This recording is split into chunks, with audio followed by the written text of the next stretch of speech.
चिंता करने वाला देश है। अब तो साइंस भी कहती है कि लॉजिक और मैथमेटिक्स ब्रेन की जिस सेल से एक्टिवेट होते हैं उसके लिए बेस्ट एटमॉस्फेयर इंडिया में है। इसलिए वो क्या कह रहे हैं आपसे, स्कूलों में से मैथमेटिक्स हटा दीजिए।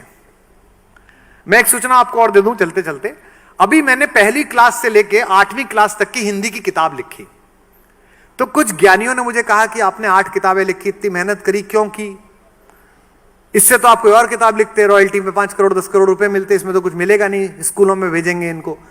मैंने इसलिए वो किताबें तैयार की और इसलिए लिखी कि मैं किताब देख रहा था, बच्चे को कविता सिखाई जा रही थी, 10 साल की छोकरी लिए आम की टोकरी। Have you heard that? देती नहीं आम है, बताती नहीं दाम है। एक छोटे बच्चे को आप सिखा रहे हैं कि लड़की को छोकरी कहा जाता है। एक बुढ़िया का फोटो था, उस पर लिखा था कि बुढ़िया दादी दिन भर बकबक करती, काम नहीं है कुछ भी करती दादी। आप क्या सिखा रहे हैं?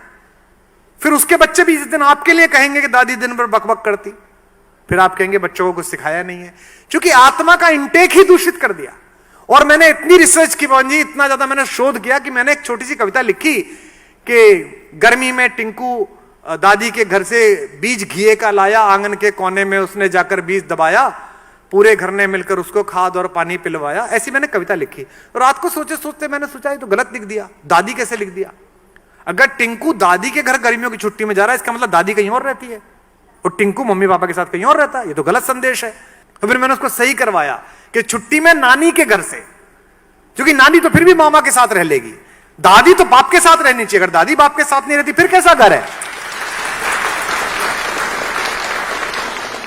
मुझे पता नहीं कितने स्कूल इसे स्वीकार करेंगे, कितनी जगह जाएगी, लेकिन मैंने उस प्रकाशक को कहा है कि मैं समाजशास्त्र की भी लिखूंगा, संस्कृत की भी लिखूंगा, इंग्लिश की भी लिखूंगा, 8वीं तक की तो लिख ही सकता हूं।